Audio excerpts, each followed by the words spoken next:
விஜய் உங்ககிட்ட பேசினாரு? Video call பண்ணி பேசினாரு.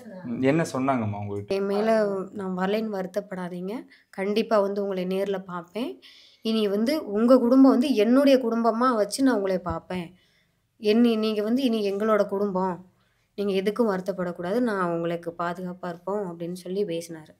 மைத்ரி மூவி மேக்கர்ஸ் தயாரிப்பில் கீர்த்தீஸ்வரன் இயக்கத்தில் சாய் அபின்கர் இசையில் பிரதீப் ரங்கநாதன் நடிப்பில் டியூட் திரைப்படம் இன்று முதல் உங்கள் அபிமான திரையரங்குகளில் வெளியாகிறது. No compromise. உங்க சைடுலயும் எங்க சைடுலயும். It's a GT promise. GT Holidays, South India's #1 travel brand. குறைந்த விலை நிறைந்த தரம், தங்கள் தேவைகள் அனைத்தும் ஒரே இடத்தில். ஜெயச்சந்திரன். வணக்கம். வணக்கங்க சார். உங்க பேர் சொல்லுங்க. என் பேர் மல்லிகா. அண்ணனோட பேர் சொல்லுங்க. அண்ணன் அவர் பேர், எங்கள் வீட்டுக்காரர் பேர் சங்கர் கணேஷ். சரி, எந்த ஊர்ல இருக்கீங்க? வடக்கு தெளிப்பட்டி. வடக்கு தெளிப்பட்டியில். இப்போ வடக்கு தெளிப்பட்டுன்றது கிட்டத்தட்ட திண்டுக்கல் மாவட்டம் பக்கத்தில் இருக்கக்கூடிய ஊர். இங்கிருந்து கரூர் கூட்ட நெரிசலில் அவர் போனது எப்படி, என்ன நடந்தது 27ஆம் தேதி? இங்கிருந்து ஏன் அவர் அங்கே போகணும்? ஒரு விஜய் மாநாட்டுக்கு வர்றதாக சொல்லியிருந்தாங்க. அதனால் அன்னைக்கு இங்கே விஜயை பார்க்க போகிறேன்னு சொல்லிட்டு போயிருந்தார். உங்ககிட்ட விஜய் அவர்களை பார்க்க போகிறேன் எனக்கு மட்டும்தான் தெரியும். வீட்டில் அவர் மாநாட்டுக்கு போகிறாரு, அவங்க அப்பா அம்மாவுக்கு தெரியாது. அவங்க அப்பா அம்மாட்ட வேலைக்கு போகிறேன்னு சொல்லிட்டு போனார். ஓகே, அதாம்மா இங்கே இந்த ஊரில் கிட்டத்தட்ட திண்டுக்கல்னு வச்சுங்களேன். திண்டுக்கல் அவர் வரவும் போகிறாரு, ஆனால் கரூர் போய் பார்க்கக்கூடிய அளவுக்கு அவருக்கு ஆர்வமா, அவ்வளோ பிடிக்குமா விஜயனுக்கு? விஜய் ஸ்டார்டிங்லேருந்தே அவருக்கு ரொம்ப பிடிக்கும். அவர் விஜய் ரசிகர். அவர் அரசியலுக்கு வந்ததுனால எனி டைம் எப்போ அரசியலுக்கு வந்தாரோ அதுலேருந்து அவரோட ஸ்டேட்டஸ் மட்டும்தான் வைப்பார் செல்லில். அப்புறம் இப்போ காதுகுத்து ரீசெண்டாக வச்சோம். பாப்பாக்குங்களா? பாப்பாவுக்கும் தம்பிக்கு செப்டம்பர் 14 வச்சோம். அப்போ அவரோட ஃப்ளெக்ஸ் தான் அடித்து வச்சோம். அவரோட ஃப்ளெக்ஸ் அடித்தோம். அவரோட கட்சி பலூன் தான் முன்னாடி கட்டியிருந்தோம். அவ்வளோ பிடிக்குமா? அவர் ரொம்ப பிடிக்கும், அவருக்கு விஜய்னா ரொம்ப பிடிக்கும். சரி, 27ஆம் தேதி என்ன நடந்ததுமா? உங்கள்கிட்ட என்ன சொல்லிட்டு போகிறாரு, எத்தனை மணிக்கு சொல்லிட்டு போகிறாரு, என்ன நடந்தது? காலையில் எப்பயும் போலே வேலை கிளம்புற மாதிரி கிளம்புனாரு. பிள்ளைங்க 2 ஸ்கூல் கிளம்பிட்டாங்க. என்கிட்ட நான் வேலைக்கு போயிட்டு வரோம் அப்படின்னு எனக்கு தெரியும். அவர் வேலைக்கு போகல, மாநாட்டுக்கு வேலைக்கு போயிட்டு மாநாட்டுக்கு போயிடுவேன் அப்படின்னு தான் சொன்னாங்க. நான் இல்லைப்பா வேலைக்கு போக வேண்டாம், மாநாட்டுக்கு வேண்டாம், வேலைக்கு போங்க அப்படின்னு சொன்னேன். இல்லை நான் போயிட்டு பக்கம் தானே, அங்கேனா கரூர் வேலை செய்கிற இடத்துக்கு தான் வர்றாரு, பக்கத்தில் தான், நான் அதனால் மாநாட்டுக்கு போகிறேன் அப்படின்னு சொன்னார். அவங்க அப்பா அம்மா கிட்ட வேலைக்கு போயிட்டு வரேன்னு தான் சொல்லிட்டு போனார். ஓகே, எத்தனை மணிக்கு கிளம்புறாருமா இங்கேருந்து? காலையில் 8 மணிக்கெலாம் கிளம்பிட்டார். 8 மணிக்கு? 8 மணி பஸ்ஸு, அதனால் 7:30க்கெலாம் 7:50க்கெலாம் கிளம்பிட்டார் வீட்டிலேருந்து. அன்னைக்கு அவர் கிளம்பும்போது இங்கேருந்து சாப்பிட்டுட்டு எல்லா வசதிகளும் அவருக்கு அந்த மாதிரியான விஷயங்கள்லாம் பண்ணி தான் இங்கேருந்து சாப்பிட்டு தான் போகிறாங்க. காலையில் சாப்பிடலை. எப்பயுமே அவ்வளோக்கா காலைல வேலை செய்யும்போது சாப்பிட மாட்டார். மத்தியானம் சாப்பாடு டிஃபனில் போட்டு வச்சோம், ஆனால் அதை எடுத்துகிட்டு போகாமல் வேண்டாம் அப்படின்ட்டு போயிட்டார். மறுபடியும் எப்போ உங்களை தொடர்பு கொள்கிறாங்க? அங்கே போயிட்டு உங்களுக்கு எத்தனை மணிக்கு அடிக்கிறாங்க? 5 மணிக்கு ஃபோன் பண்ணியிருந்தார். பிள்ளைங்கள்கிட்ட வீடியோ கால் பண்ணி பேசினாங்க. கூட்டமாக இருக்குது, அங்கேருந்து ஃபோட்டோ எடுத்து செல்ஃபிலாம் ஃபோட்டோ எடுத்தா வச்சிருந்தார், ஸ்டேட்டஸ்லாம் வச்சார். அந்த கூட்டத்துக்கு போயிட்டு உங்களுக்கு ஃபோன் பண்ணாங்க? 5 மணிக்கு ஃபோன் பண்ணி பிள்ளைங்கள்ட்ட எல்லாத்துட்டையுமே, அவங்க அக்கா, அவங்க மாமா எல்லாத்துக்குமே ஃபோன் பண்ணி எல்லாத்துக்குமே அந்த அங்கே போயிருக்கிறத வீடியோ கால் பண்ணி பேசினார். எல்லாத்துட்டையுமே பண்ணி பேசியிருக்காரு. ஓகே, என்ன சொன்னாங்கம்மா, என்ன சொன்னாங்க அவருங்க 5 மணிக்கெலாம் கால் பண்ணும்பொழுது? கூட்டத்தை பூரா காமிச்சார். நான் வருவேன், நான் பார்த்துட்டு வந்துடுறேன், இன்னும் வரல தளபதி, நான் வந்து பார்த்துனே நான் வந்துடுவேன். இல்லை நீ வாப்பா, கூட்டமாக இருக்குது, ரொம்ப கூட்டமாக இருக்குது, நாமக்கல்லே கூட்டங்கிறாங்க, நீ வந்துருப்பா. இல்லை நான் வந்துடுவேன். அப்புறம் நாங்கள் ஃபோன் பண்ணவும் அவர் எடுக்க மாட்டேன்ட்டார். நாங்கள் ஓயாமல் ஃபோன் பண்ணிவிட்டு எல்லாருமே ஃபோன் பண்ணவும் எடுக்க மாட்டேன்ட்டார். சரி, மறுபடியும் எப்போ உங்களுக்கு ஃபோன் வருது, எப்போ உங்களுக்கு இந்த விஷயம்? ஒரு 7:30 இருக்கும். ஒரு பையன் ஃபோன் பண்ணாங்க, கொங்கு மெஸ்ஸுக்கிட்ட நிற்கிறோம், இந்த செல்லு அப்பான்னு ஃபோன் பண்ணி அவர் எங்கள் மாமனார் செல்லுக்கு ஃபோன் வந்துச்சு. சரி ஃபோன் பண்ணவும் சொல்லுப்பாங்க, இல்லை உங்கள் பையன் இல்லை, இது செல்லு கீழே இருந்துச்சு, நான் எடுத்து ஃபோன் பண்ணுறேன் உங்களுக்கு அப்படின்னு சொல்லி ரொம்ப நேரம் நாங்களும் கேட்டுக்கிட்டே இருந்தோம். சரி அங்கனே நில்லுங்க, கொங்கு மெஸ்ஸுக்கிட்ட நிற்கிறேன், வந்து வாங்கிக்கோங்க செல்லுன்னு சொன்னாங்க. உடனே எங்கள் அக்கா வீட்டுக்காருக்கு ஃபோன் பண்ணி அந்த செல்லை போய் வாங்குங்கன்னு சொன்னோம். அவர்கிட்ட போய் அவர் செல்லு வாங்கினவனே சொன்னார், இந்த செல்லுக்காரங்களாம் ஆம்புலன்ஸில் ஏற்றிட்டு போனாங்க, எங்கள்கிட்ட சொல்ல மாட்டேன்ட்டார். அந்த செல்லு எடுத்து நீங்கள் விஷயம் தெரிஞ்சதும் கரூர் கிளம்பிட்டீங்க? ஆமாம். சரி, நாங்கள் 7:50க்கெலாம் நாங்கள் இங்கேருந்து வீட்டிலேருந்து கிளம்பிட்டோம். சரிங்க. அங்கே போனவனையே எங்கள் அக்கா வீட்டுக்காரர் அதுக்கு முன்னாடி போய் செல்லை வாங்கிட்டு ஹாஸ்பிட்டல் போயிட்டார். அங்கே போனவனையே ஸ்ட்ரைட்டாக மார்ஜரியில் தான் காமிச்சாங்க. நீங்கள் பார்த்தீங்களா? நான் போய் பார்த்தேன். அவருக்கு வேற ஏதாவது காயங்கள் உடம்புல ஏற்பட்டு இருந்ததுங்களாம்மா? நீங்கள் பார்க்கும் பொழுது அவர் என்ன நிலையில் இருந்தார்? இங்கே மட்டும் வீங்கின மாதிரி இருந்துச்சு, தாவாங்கட்டம் மட்டும் அப்படியே செவந்த மாதிரி இருந்துச்சு. மற்ற இடம் எங்கேயும் காயவில்லை. இங்கே மட்டும் இந்த தாவாங்கட்டம் மட்டும்தான் இருந்துச்சு. அது எங்கள்கிட்ட சொன்னால் பயந்துருவாங்கன்னு நான் இது வரைக்கும் சொல்லவே இல்லை. மற்ற எங்கேயுமே காயம் இல்லை. அவர் இப்படி இந்த இடம் மேலே மட்டும் அப்படி இருந்துச்சு. சட்டையெல்லாம் களைஞ்சு இந்த மேலே வந்துருச்சு. சட்டை பட்டன்லாம் இருந்துச்சு. சட்டை மேலே வந்து பேண்ட்டு கீழே வந்துருச்சு. முழங்கால் வரைக்கும் கீழே வந்துருச்சு.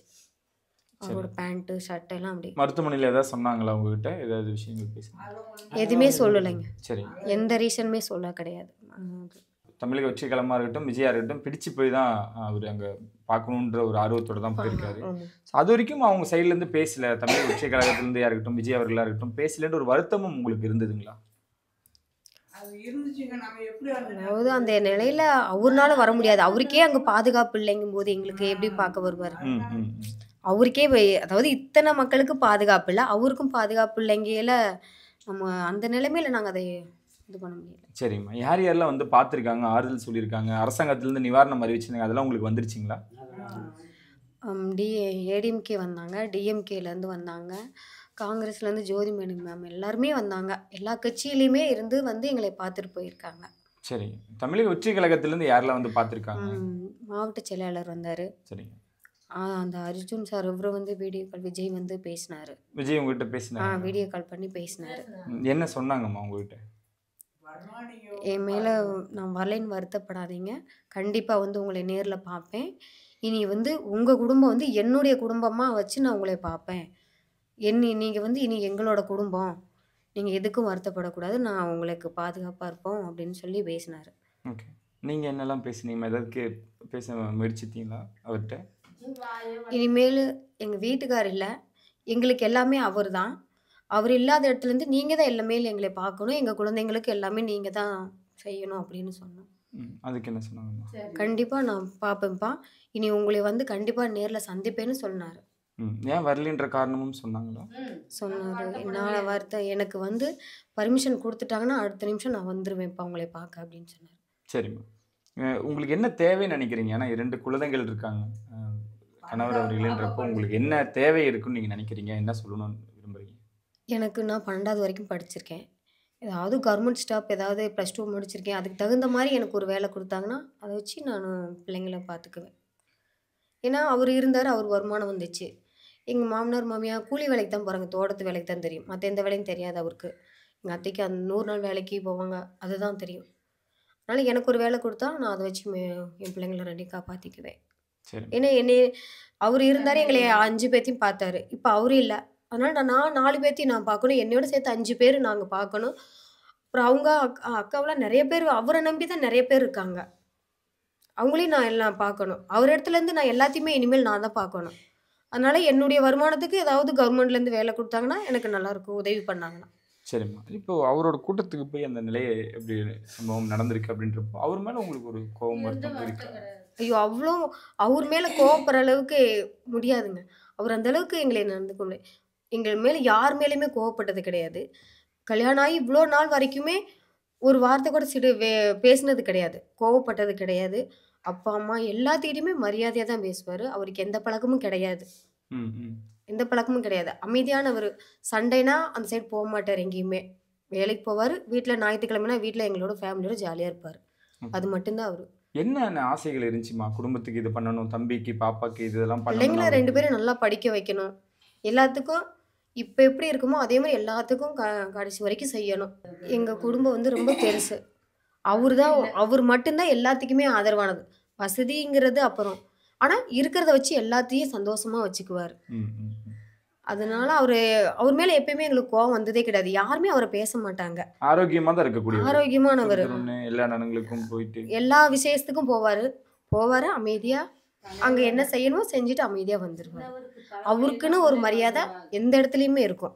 அப்போ பேர் சொல்லுங்க. சங்கர் கணேஷ். சங்கர் கணேஷ். உங்கள் பேர்?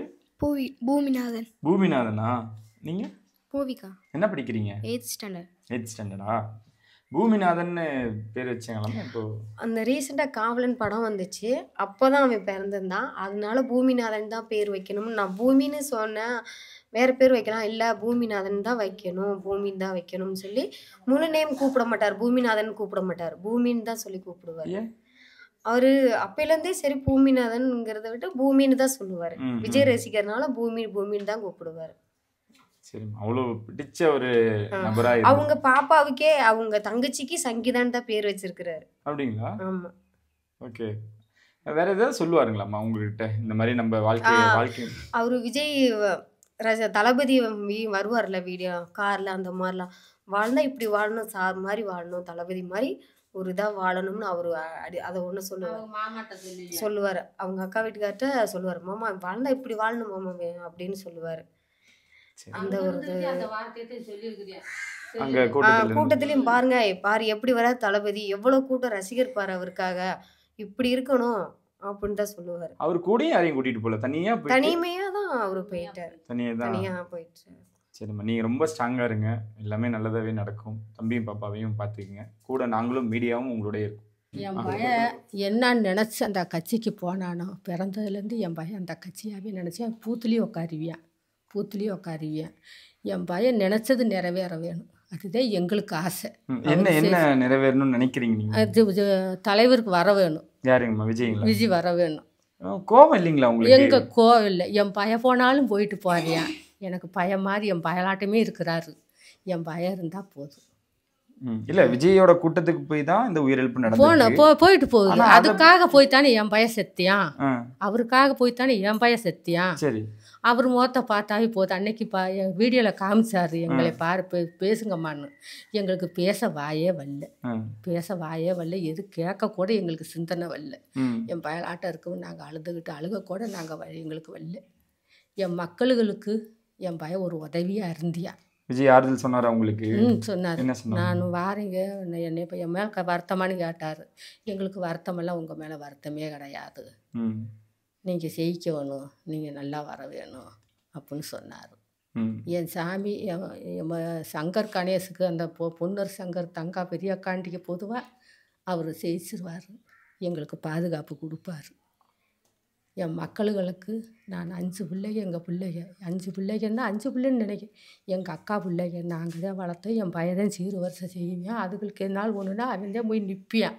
வேறு எங்களுக்கு யாருமே கிடையாது, அவன் தான் போய் நிற்பியான். ஆனால் நல்ல சந்தோஷமாக மச்சினனுங்களை பிறந்தவளுகளை நல்லா வச்சிருப்பியான். நம்ம சின்னவருக்கு தலை வலிக்குதுன்னு சொன்னால் உடனே 5 நிமிஷமாக அங்கே வந்து பிள்ளைங்க நிற்கி, 5 பிள்ளைகளுமே இங்கே வந்து நிற்கி. சரி சரி, 5 பிள்ளைகளுமே இங்கே என் வாசலில் வந்து நிற்கி. அவனுக்கு தலை வலின்னு இன்றைக்கி இந்த பயலை பிடிச்சிட்டு அவளுக்கு அழுதுகிட்டு கொடுமையாக கிடந்தா. இன்றைக்கி அந்த புள்ள வந்துருச்சு, இந்த பயலை பார்க்கணுன்னு திண்டுக்கல்லேருந்து ஒரு புள்ள வந்துருச்சு பார்க்கணுன்னு. ஒரு புள்ள இங்கே இருக்குது, 2 பிள்ளைங்க அங்கிட்டு இருக்கிறாங்க, 3 பிள்ளைங்க. அப்படி எங்களுக்கு அவர் வந்து ஜெயிச்சு வர வேணும், அதுதான் எங்களுக்கு முக்கியம். என் பையன் இந்த இடத்துல நான் அவரை நினச்சிக்கிட்டு இருக்கிறேன். என் பயலாட்டம் நான் நினச்சிக்கிட்டேங்க. மற்றதெல்லாம் நாங்கள் எதுவும் அவர் செய்யாட்டி கூட போகிறாரு. அவர் வந்து நல்லா ஜெயிச்சு வந்து மக்களுக்கு நல்லா செய்யட்டும், மக்களுகளை பார்க்கட்டும். இன்னும் இது மாதிரி எதுவுமே ஆகக்கூடாது, மக்களுக்கு செய்யட்டும், உலகமே செய்யட்டும். எங்களுக்குன்னு வேணாம், உலகமே செய்யிட்டு அவர் நல்லா வாழட்டும், நல்லா இருக்கட்டும். இனிமேல் என்னை மாதிரி எந்த பொண்ணும் எந்த உயிரும் போயிடக்கூடாது இந்த கூட்டத்துலேயும். ஏன்னா இன்னைக்கு நாங்கள் அவர் இல்லாமல் தவிக்கிற மாதிரி எந்த குடும்பத்திலையும் இனி ஆயிடக்கூடாது. இன்னைக்கு நான் இவங்களுக்கு இருக்கேன், ஆனால் இவங்களுக்கு எங்கள் பொண்ணுங்களுக்கு என் பசங்களுக்கு அப்பா இல்லைன்னு யாரும் இனி எந்த குடும்பத்திலையும் வருத்தப்படக்கூடாது. அது ஒன்று மட்டும் நடந்தால் போதும்.